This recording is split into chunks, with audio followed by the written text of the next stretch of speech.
باش هوالین هجات تماشاوانین برومت سال سر آروار تیوینه yani îro taybetî di plana min de weşaneke wilo tune bû lê belê tiştê ku niha li Helebê derketine Xwedê min neçar kirin ku ez îro vê weşanê çêbikim.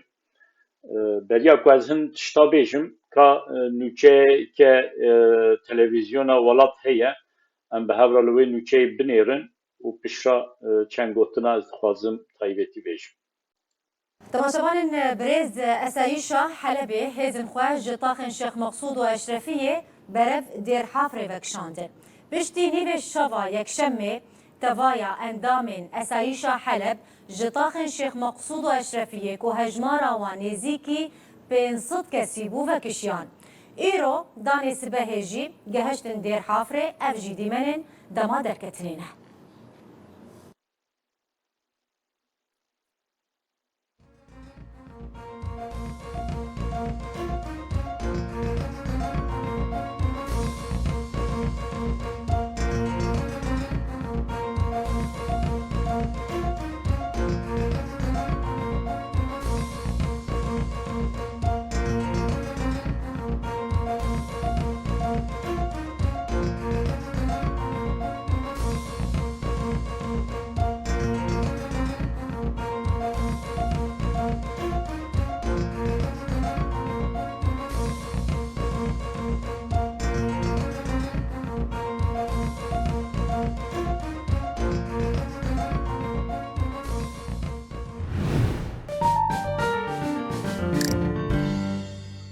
Belê hevalên hêja temaşevanên birûmet yani bi rastî dema mirov li van dîmena binêre dilê me fadê hişê.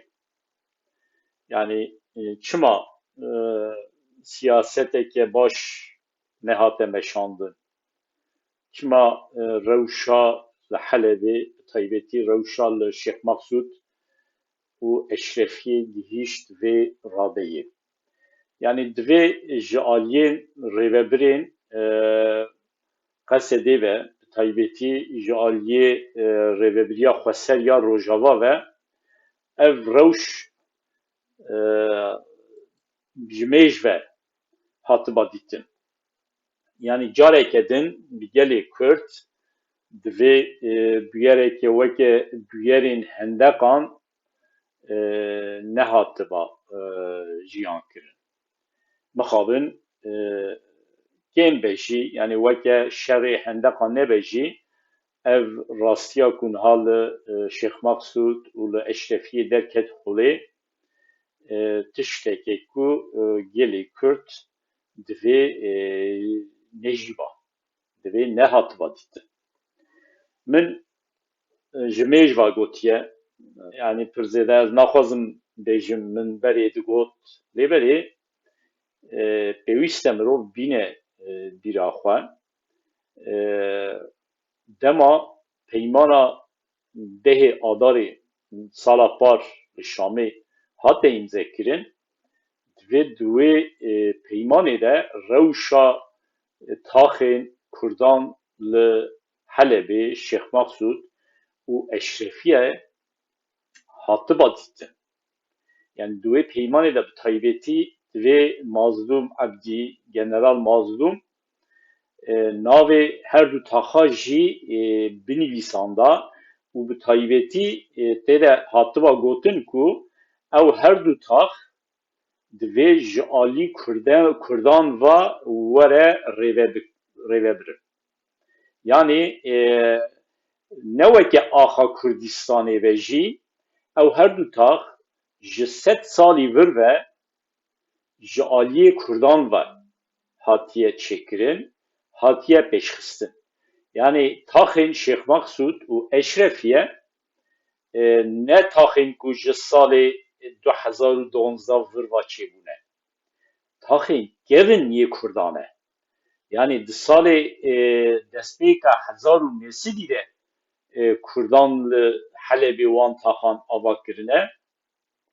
Bêguman tenê Kurd lê jiyan nakin li wan taxan hin Ermenî jî jiyan dikin, hin Ereb jî jiyan dikin weke taxê Helebê ین کو خواستنه چونه لوی دریش خوالا خانی کرینه خانی چه کرینه لیبلی پرانیا شینین هر دو تاخان و 100 ساله جه 100 سالی زیده تره کردن و کردا وان تاخان ده پیش خست و دما شر هندرین ل سوریه دست بکر ده سال 2012 ده Kurdên Eşrefî û Şêx Mexsûd xwe parastin. Yani rejîma Baes jî ji 2012 şûn de neket wan her du taxan. Her du taxan li hember rejîmê şer jî nekir. Rejîm qarişê wan nebû, wan jî li hember rejîmê şer nekirin. û pir Kurd piştre ji Efrînê, ji Kobanê, ji deverê din yê Rojava ber bi Helebê çûn û dîsa çûn wan taxan xwe bi cih kirin. Yani şênîr wan taxan Kurdên ku ji Rojava çûn hemêz kirin, parastin. Ji ber vê yekê wateya Şêx Mexsûd û Eşrefî ji bo Kurdan pir cuda ye. Divê ev her du tax bi awayeke din hatiba parastin. Yani rêbazên yek divê di peymana dehê adarê de navê her du taxa hatiba nivîsandin û hatiba gotin ku ev her du tax di hundir de ji alî Kurdan ve wê bê parastin û wê bê birêvebirin. Eger hikûmeta Heteşê qebûl nekiriba, bigota na illahî Rojavayê Firatê wê dibin denetima Heteşê de be, Rojhilatê Firatê jî dibin denetima Qesedê de be, wê demê divê bi awayeke yan hatiba qebûl kirin, yan jî tê de hin guhertin hatiba çêkirin. Yani dikaribûn bigotana belê taxên Eşrefî û Şêx Mexsûd wê dibin denetima Heteşê de be, di alî parastina leşkerî de, lêbelê di hundir de Kurd bi xwe xwe bi rêve bibin. Yani rêvebiriyeke wan taxa hebe. Ew tax bi xwe xwe bi rêve bibin. Yani bi vî awayî jî dikaribûn bi Heteşê re li hev kiribana. Eger di dawî de Heteşê wê jî qebûl nekiriba, em dizanin Amerîka jî li pişt vê nêzîkatiya Heteşê ye û Tirkiye zaten ji mêj ve naxwaze Kurd li Helebê hebin, wê demê divê rêvebiriya Rojava yan jî rêvebiriya Qesedê bi awayeke qebûl kiriba. Yani nehîştiba ev şer li Şêx Mexsûd û li Eşrefî derbikeve û di encamê de aqasa însan jiyana xwe ji dest bidin û her du taxên Kurdan talan bibe, wêran bibe ji aliyê terorîstên Heteşê ve. Yani bi awayeke divê ev şer çê nebiba.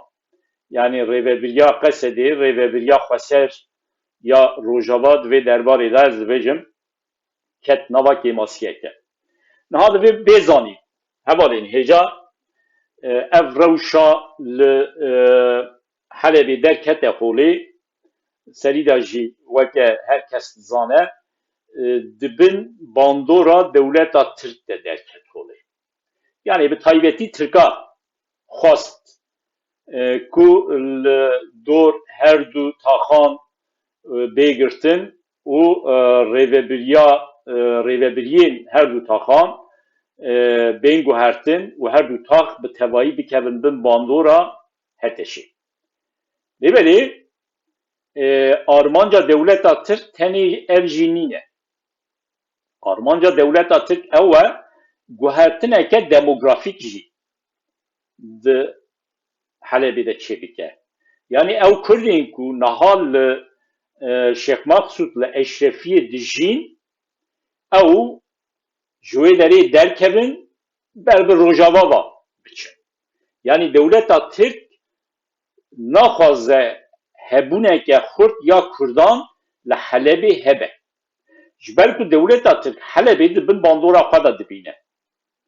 Yani çawa ku Efrîn dibin bandora دولتا ترک دایه و دیسا هیزین چتین اسو افرینی در دور افرینی سینور انتاب خو بجه کرنه دولتا ترک دخوازه حلب جی بوی آوای دی خبن باندورا خو و دبن باندورا خو دا بهیله لیبلی دولتا ترک به دستی هتشی و تشتید خوازه بکر و خواست بکشی یعنی هتشی را گود دوی هون ریوبریا هر دو تاخان بگن دستی خواه هر دو تاخان بن باندورا خواه هتشی کر یعنی گود اگر هون نکاره بکن هم تنی آلی کاریا وای وزیر کاری پاراستن یاشار گولریه ترکاجی و راستی گوتو بو اگر حکومت هتشی یا شامی جمع آلی کاریه بخوازه هم دکارن بچن آلی کاریا وان یعنی گوتو بو هم دکارن بچن حلبی لهمبر ریوبریه هر دو تاخان یانجی هزین آسایش هر دو تاخان شر بکن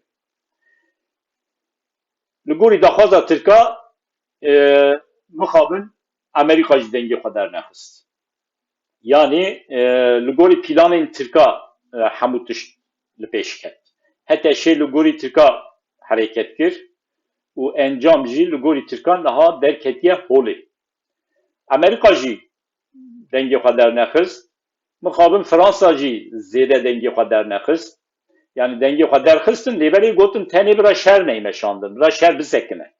Zaten Amerikacı bu Almanca kete devri agrbest da çekirin.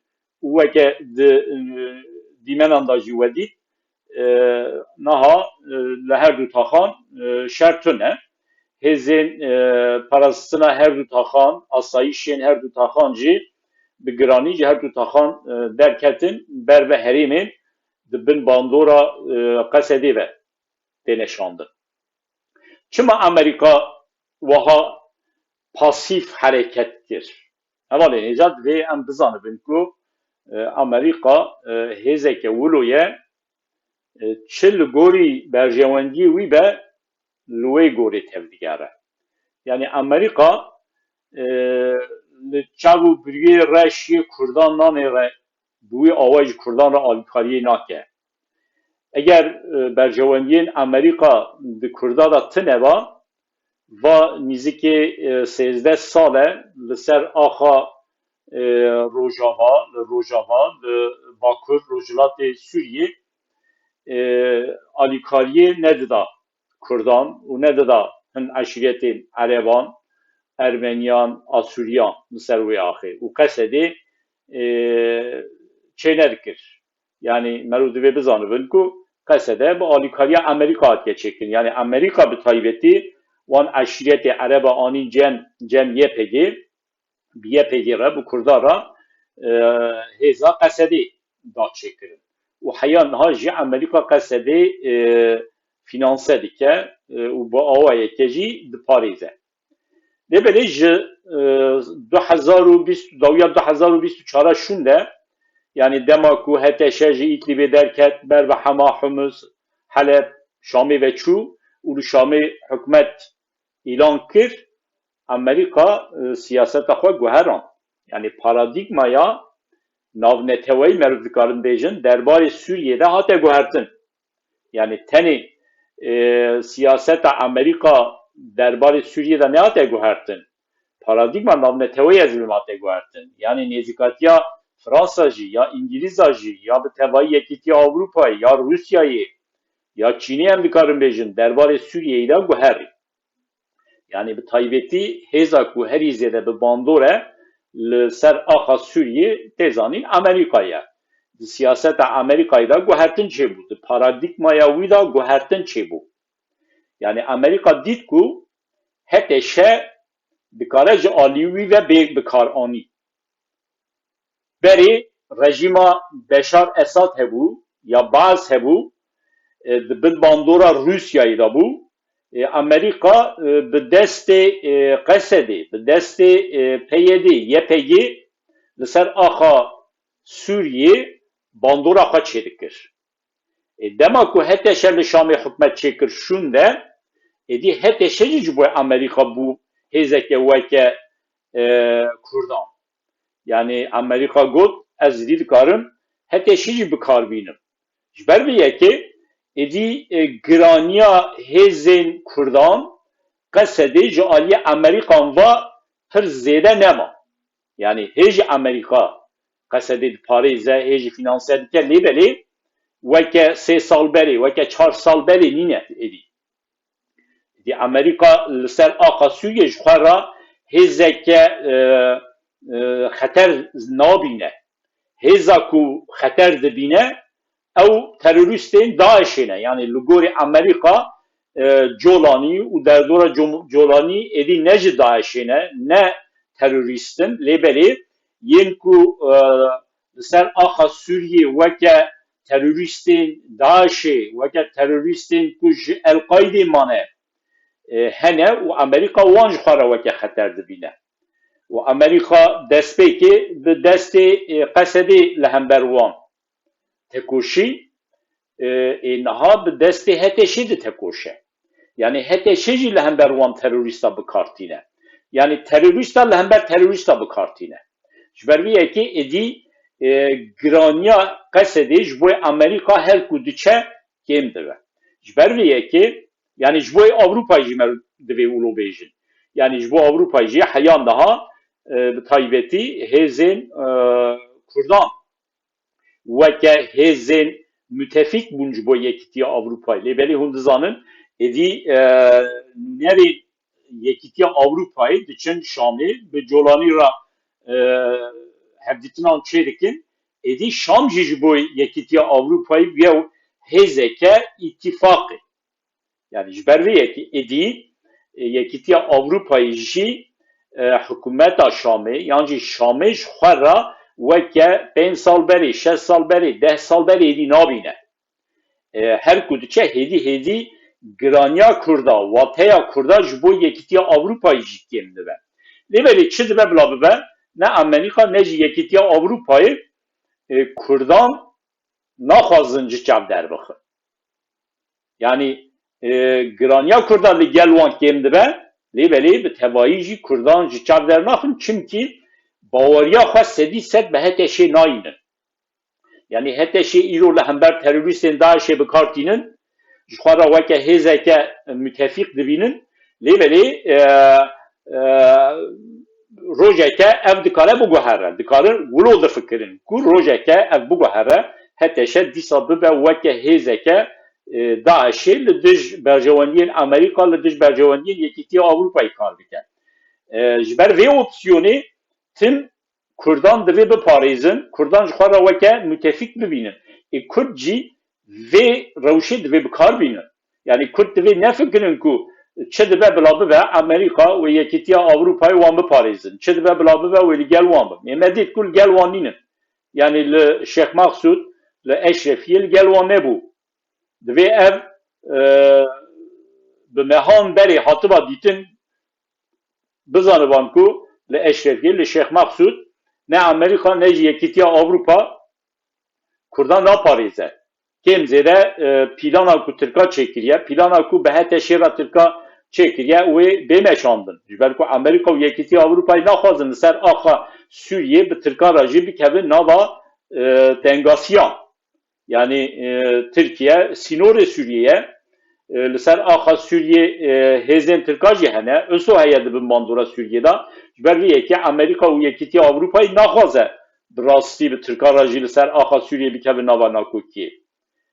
Lewre jî ew pîlanên ku dewleta Tirkiye kiribû derbarê hetêşê derbarê Şeyx Maxsûd û Eşrefiyê de mixabin pêka.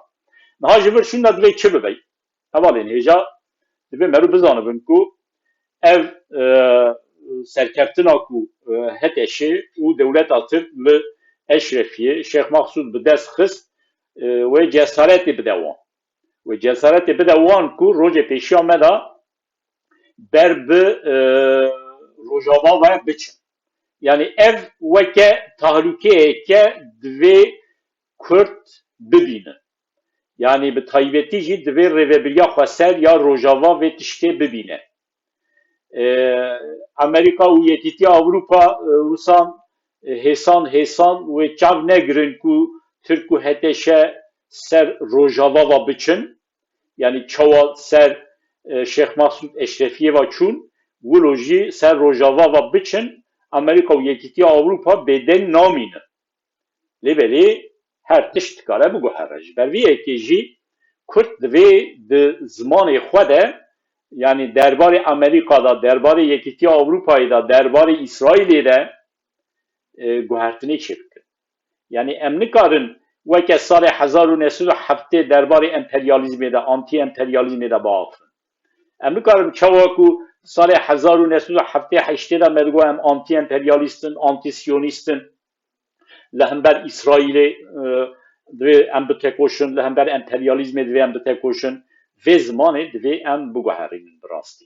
Yani paradigma cîhanê guheriye, em jî divê li gorî wî xwe biguherînin. Em nikarin bêjin divê em li ser axa Sûriyê li dij İsraîlê bitekoşin. Li ser axa Sûriyê divê em bi İsraîl re îtifaqê çê nekin. Van gotina dema em bêjin em li dij berjewendiyê xwe de axivin. Yani Kurd eger vev rastiyekî ye li ser axa Sûriyê bê alîkariya Amerîka, bê alîkariya Yekîtiya Avrupayê, bê alîkariya İsraîl heta eger Kurd nikaribin xwe biparêzin, kî rastiyeke divê Kurd zimanê xwe jî derbarê Amerîkada, derbarê Yekîtiya Avrupayê de, derbarê İsraîl de biguherînin. Yani Amerika jî, Yekîtiya Avrupayê jî, İsraîl jî li ser axa Sûriyê êdî xwedî hêzin, xwedî bandorin bê alîkariya wan. Bê ku bi wan re em diyalogeke baş çêbikin li ser axa Sûriyê, li ser axa Rojava em nikarin bi bandor bibin. Yani îddiayeke min heye, ez dibêjim di rojên pêş me de, di salên pêş me de Kurd ne tenê li Rojava, li tevaya Sûriyê wê bi bandor bibin. Di rêveberiya Sûriyê de wê bi bandor bibin. Lêbelê bi şertê ku Kurd bi aqil siyaseteke bimeşînin. Bi şertê ku Kurd bizanibin bi Amerîka re bi rêve biçin. Bizanibin bi Yekîtiya Avrupayê re bi rêve biçin. Bizanibin bi İsraîl re bi rêve biçin. Heta bizanibin bi Heteşê re jî bi rêve biçin. Tamam, Heteşê em dibêjin berdewamiya El-Qaîdeye, berdewamiya Daişê, di nava Heteşê de terorîst hene, lêbelê rastiyekî jî heye, li Şamê Heteşê hikûmet e. Ji aliyê cîhanê ve Heteşê tê naskirin. Ji ber vî yekê jî rêveberiya Xweser ya Rojava, rêveberiya Qesedê divê bizanibe bi Heteşê re jî bi rêve biçe. Eğer nizanibe Heteşê ve bi rêve biçe, wê bikeve dafika Tirka. Tirk naxwazin Kurd û Heteşê li hev bikin. Dehê adarê dema li Şamê ew peyman di navbera General Mazlûm û Colanî de hate îmzekirin, yê ku herî zêde jê nerihet bû, nerihetiyê xwe anî ziman, dewleta Tirk bû. Dewleta Tirk çi dike? Bi taybetî bi armanca ku têkiliyê navbera Kurda û Heteşê xirav bike. Hemû tiştan dike ku navbera wan da têkiliyên xweş çê nebin. Divê mirov vê bizanibe, eger dewleta Tirk naxwaze bi Heteşê re em li hev bikin, divê em hewil bidin ku bi Heteşê re li hev bikin. Eger dewleta Tirk naxwaze em li ser axa Sûriyê, li ser axa Rojava, li ser axa tevaya Sûriyê bi Amerîka re li hev bikin, divê em hewil bidin ku bi Amerîka re li hev bikin. Divê em gotinên li dij Amerîka, li dij emperyalizmê, li dij İsraîlê, li dij Siyonîzmê gotina bikarneynin. Gotinên li dij Rusyayê jî bikarneynin. Ji ber ku tê zanîn Rusya jî hêdî cardi vedigere ser axa Sûriyê. Hûn dizanin ji vir demeke berê heyeteke payebilin ya Şamê çû Moskova.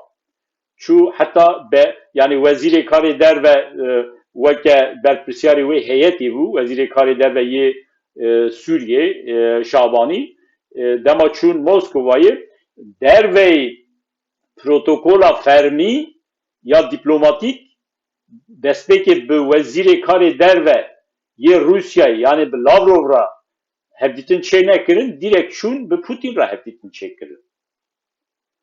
Yani bi Putin re hevdîtin çêkirin, pêşre bi Lavrov re hevdîtin çêbû. û di wê serdana heyeta Rusya, Sûriye li Rusyayê jî hin peyman çêbû. Yani hin xal têne zanîn, lêbelê hin xal jî nehatin aşkere kirin. Ji wan xalên ku hatin aşkere kirin, yek jî ew e ku Rusya dîsa wê vegere ser axa Sûriye. Zaten Rusya qet ji axa Sûriye derneket, lêbelê piştî ku HTŞ ji Îdlibê çû Şamê hikûmet êlan kir çûn da Rusyayê hêzên xwe ji Sûriyê kêm kir. Hêzên xwe yê leşkerî kêm kir û niha li gorî peymana ku navbera hikûmeta HTŞ û Rusyayê de çêbûye, Rusya cardin wê hêzê xwe zêdetir bike ser axa Sûriyê. Ji ber vê yekê Kurd divê bizanibin bi Sûriyê re jî siyasetê li hev bikin, siyasetê bikin, dîplomasiyê bimeşînin. Hevalên hêja bi taybetî şer tenê li serê çiyê yan jî bi çekan nayê meşandin. Şerê herî girîn li ser masê tê meşandin, ew jî divê mirov siyasî be, dîplomatîk be. Dîplomatîk bizanibî, tevbigerî pêşe roja xwe bibînî. Mixabin Kurdan pêşe roja xwe baş nedît. Çawa ku li Bakurê Kurdistanê di dema hendeqan da Kurdan pêşiya xwe nedît, bi hezaran insana di şerê hendeqa da jiyana xwe ji dest da, wilo jî li Eşrefiyê û li Şêx Mesûd heman tişt pêk hat. Yani dibe ku encamên şeriyê Şêx Mesûd û Eşrefiyê weke dema hendeqan nebe, lêbelê Kurdan hêşan. Ez bixwe hêşiyan. Mesela ji diho vir ve şev ez ranezan. Yani dema li dîmena mirov dinêre bi rastî mirov nikare birazê. Hevalên hêja heya carekê din bimînin bi xweşiyê de silav bûrêz.